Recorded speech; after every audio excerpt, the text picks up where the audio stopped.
大多數嘅一個購房者啦，對自己嘅一個買樓嘅流程咧係一無所知嘅。咁去到現場嗰度嘅話，係被嗰個銷售牽住嚟走噶啦。人哋叫你簽邊度，你就乖乖咁樣簽邊一度啦。人哋叫你碌卡，乖乖咁樣臨張卡出嚟，任人哋碌啦。啲錢去咗邊度唔知，簽咗啲咩文件唔係好清楚喎。呢一種情況咧，擺喺以前咧係冇問題嘅。以前啲樓價咧一路咧都係砰砰聲噶嘛。一收樓嘅話又升價啦，開心啊！嗰啲咩流程嘅話，我直頭係唔在乎噶啦。但係而家唔同咗啦，依家21年之後嘅國家出台咗3條紅線之後好多嘅一個開發商咧捲錢跑佬嘅，又或者咧延期交樓嘅、挪用資金嘅，又或者咧係爆雷嘅嗰啲啦，等等任意一條嘅話，基本上咧直接上新聞頭條噶啦。你如果話想對你買樓嘅嗰筆資金認真負責咁樣嘅話，今期嘅視頻咧你一定要睇清楚啦。我大概咧係總結咗5個點，你哋花個幾分鐘嘅時間咧就好容易理解，亦都好清楚好明白噶啦。如果流程唔清楚嘅話，咁你嗰筆買樓嘅資金咧相當於喺度裸奔咁嘅。咁我今一期嘅呢一條影片咧希望咧可以幫到在座嘅各位啦，無論係買樓又或者咧係準備買樓嘅都好，從最初嘅俾訂金啦，到俾首期啦、簽約啦、草簽啦、網簽啦等等一系列嘅。咁我今一次咧就直接攤開咁樣同大家去講清楚、講明白。咁呢一啲咧係我哋中介應該做嘅。你如果話係自己去揾直銷團隊內場嗰啲去買嘅話，咁未必佢會做得咁詳細噶啦。咁第一個啦，監管賬戶。咩叫做監管賬戶咧？呢一個監管賬戶咧，佢係由住建部同埋開發商共同去監管嘅一個專款專用嘅一個賬戶啦。假設你嘅嗰一棟樓由預售證批發嘅落嚟嘅嗰一刻咧，就有一個固定嘅監管賬戶。你買嘅嗰一層樓100%嘅錢金額一定係入到呢一個監管賬戶入邊嘅。但凡有1蚊或者1毫唔係喺監管賬戶嘅話，咁咧你就要謹慎啦。過去到現場，第一時間咧就問清楚呢一個預售證喺邊一度，同埋咧預售證上邊咧係咪你買嘅嗰一棟嘅。因為一個小區嘅話，佢有好多棟噶嘛，咁每一棟嘅話可能會有一個預售證噶嘛。基本上2棟同埋3棟嘅話，佢會有一個專款專項嘅一個監管賬戶嘅，同埋咧佢哋都係獨立嘅一個預售證噶啦。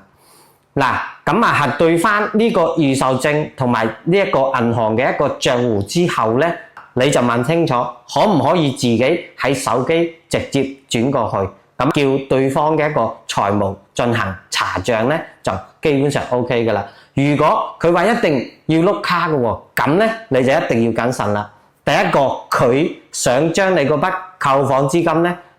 換作去自己嘅一個個人賬戶，又或者咧係佢哋嘅公司賬戶，呢一個咧係最嚴重嘅。同埋咧依家市政府咧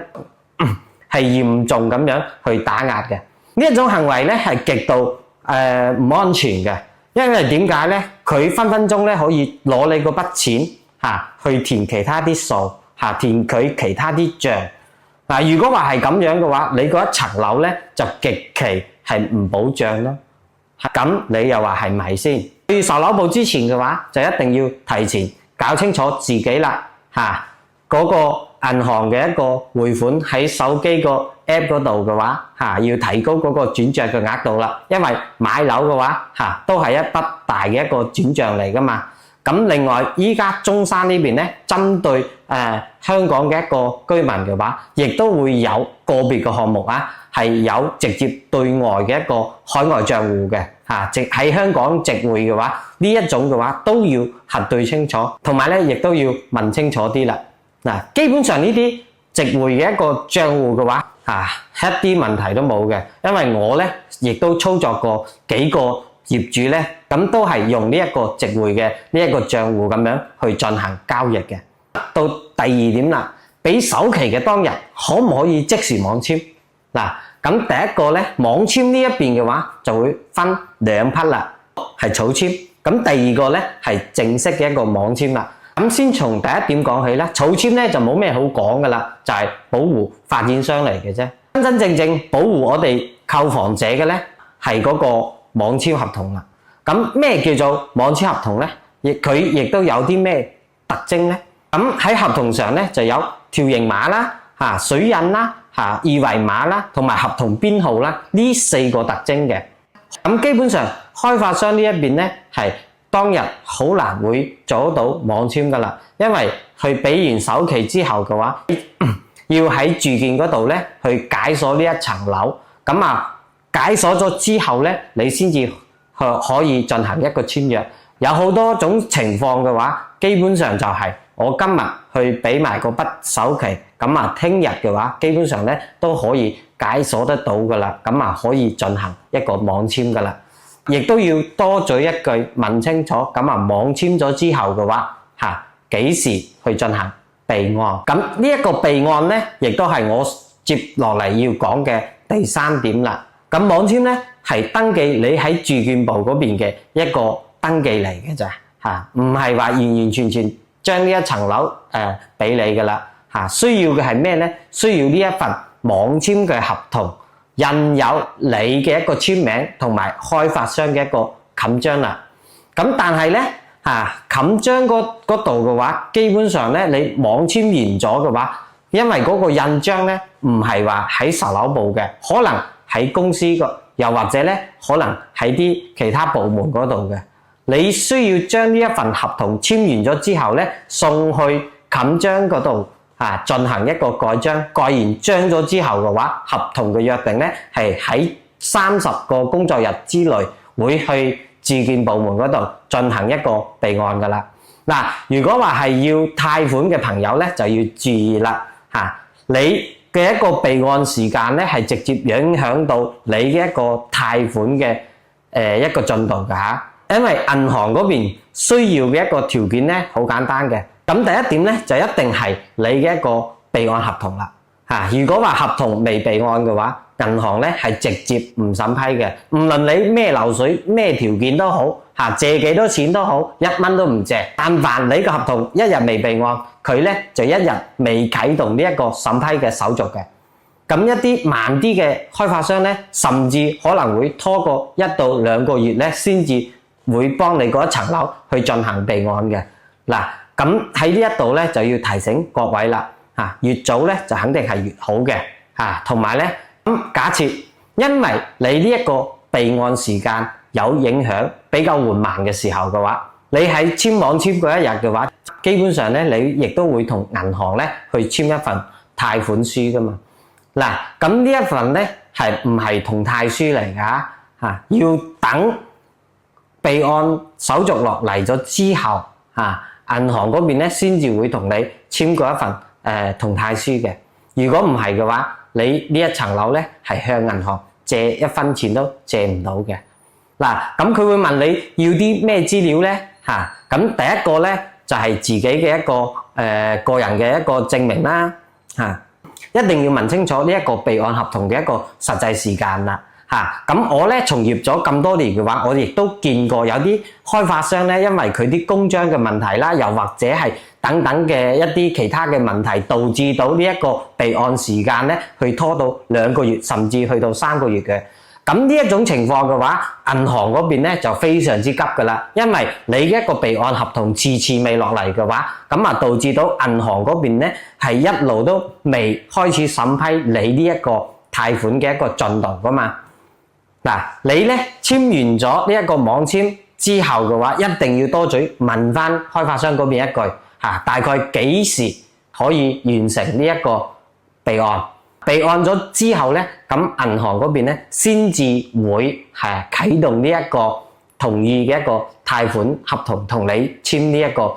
同貸書噶啦。一個唔小心拖咗你2個月或者3個月，銀行嗰邊咧直頭唔知咩情況，咁啊發展商呢邊嘅話亦都喺度追緊問銀行嘅，咁點解銀行仲未俾錢我嘅？呢度嘅話我已經備咗案㗎咯喎，就係因為呢一個備案時間慢所導致嘅一系列嘅一個連鎖反應，可能發展商咧會調轉頭嚟反咬你一啖，咁你嗰時候咧就真係得不償失啦。其實呢一件事咧好簡單嘅，呢一個咧根本咧就係一個備案嘅一個時間嘅問題嘅啫。我哋咧就要提醒開發商嗰邊咁咧叫佢捉緊時間去進行呢一個備案嘅手續啦。咁第四點啦，交完咗首期，簽完咗呢一個合同網簽等呢一個發展商咧，基本上咧係會全部拎翻走噶啦。你嘅一個手上咧，可能就剩低一啲收據啦，你俾咗幾多錢咩時間俾嘅，係咪？點解咧？其實呢一個咧，亦都好容易理解嘅因為發展商佢嘅一個公章咧，基本上咧都唔係話喺我哋一個售樓部呢一度嘅。咁特別係一啲大品牌嘅一個開發商咧，佢哋嘅公章咧係非常之嚴格嘅一定係有咗呢一個網簽嘅合同到咗之後咧，人哋嗰邊有一個專門嘅一個律師咧去統一進行去冚印蓋章噶啦。冚完印蓋完章之後咧，咁咧就亦都會有一個專門負責備案嘅一個同事咧，去到房管局嗰邊咧去進行一個備案手續噶啦。呢一啲咧，本來咧應該係我哋中介去督促呢一個開發商嗰邊嘅，但係如果話自己去到現場嗰邊嘅一個直銷團隊買樓嘅話，咁咧你就亦都要催一催嗰個發展商嗰邊啦。咁另外咧，仲有一個點咧，就係呢一個網簽合同大概係咩時候你備完案咗之後咧，你要俾翻一份我噶嘛，係咪？如果唔係嘅話，我手上連最基本嘅咩資料都冇嘅喎，係咪先？咁呢一個咧，亦都要追開發商嗰一邊啦，唔好喺度傻傻咁樣喺度一路等佢主動咁樣聯絡我或者點樣基本上因為開發商嗰邊嘅話，佢搞完咗備案完咗之後嘅話佢一般咧唔會話主動咁樣去聯繫啲業主去攞翻呢一個網簽合同嘅。咁個別一個發展商就會有提醒啦。咁其他嗰啲亦我見得最多嘅咧好多咧係直接聯絡我哋中介嘅，好少話直接去同業主嗰邊溝通噶啦。第五點，認購協議啦。呢一份協議咧基本上你喺網簽咗之後咧，開發商咧會進行一個統一嘅回收嘅假設你喺網簽之前提前用手機去影一影，將每一頁每一個細節位都影到清清楚楚嘅話，咁咧就基本上唔會話擔心呢一個後邊同開發商扯皮嘅啦。咁上邊嘅一啲條條款對你嚟講嘅話，亦都係一個最有力嘅一個證據嚟噶啦。咁認購協議咧上邊會有咩咧？你嘅買嘅嗰棟樓啦，係咩層數啦？咩房號啦？咩面積啦？同埋咧，以及你享受嘅咩折扣啦？仲有一個付款嘅一個方式啦，付款嘅時間啦，等等呢一啲，全部都係對你最有力嘅一個證據嚟㗎。咁如果話冇影到相咧，都唔緊要。喺佢收上去之前你要求嗰個開發商嘅人咧，去幫你複印一份複印件嚟嘅話，係 OK 嘅。同埋咧，而售樓部嗰度嘅話，亦都有呢一個複印嘅設備嚟嘅。如果實在冇嘅話，即刻攞手機出嚟全部影翻低呢一個亦都要記住啦。喺交錢嘅時候，無論係交邊一筆錢都好一定要攞開發商冚印嘅一個收據你交過每一筆錢嘅話，因為涉及到貸款嘅話，就一定係要提供呢一個定金收據啦、首期收據啦等等一系列嘅。咁另外咧，再加翻自己嘅一個收入證明啦，同埋呢一個銀行流水啦，以及個人嘅一個證件類啦，涉及到好多種嘅如果要做貸款嘅話，呢一啲以上嘅資料嘅話，基本上係缺一不可噶啦否則嘅話，銀行咧係基本上一分錢都唔會借俾你噶啦咁以上呢幾件事嘅話，你花個幾分鐘咧基本上可以理解透徹噶啦。從買樓嘅一個定金啦再到交首期款啦，然之後再到我哋嘅一個草簽、網簽再到備案以及我哋網簽之前要清楚嘅一啲細節嘢啦。咁以上呢5條咧希望大家咧去慢慢咁樣去進行一個消化嘅咁亦都希望咧大家喺買樓嘅一個路上咧更加清晰、更加明了咁樣咁咧早日咧喺中山或者喺其他地方睇到自己心滿意足嘅一個物業啦咁就喺呢一度咧都提前同大家講清楚呢一啲所避嘅一個坑啦。日後你喺買樓又或者咧你依家咧正在進行緊一啲交易嘅時候嘅話基本上咧係可以用得到噶啦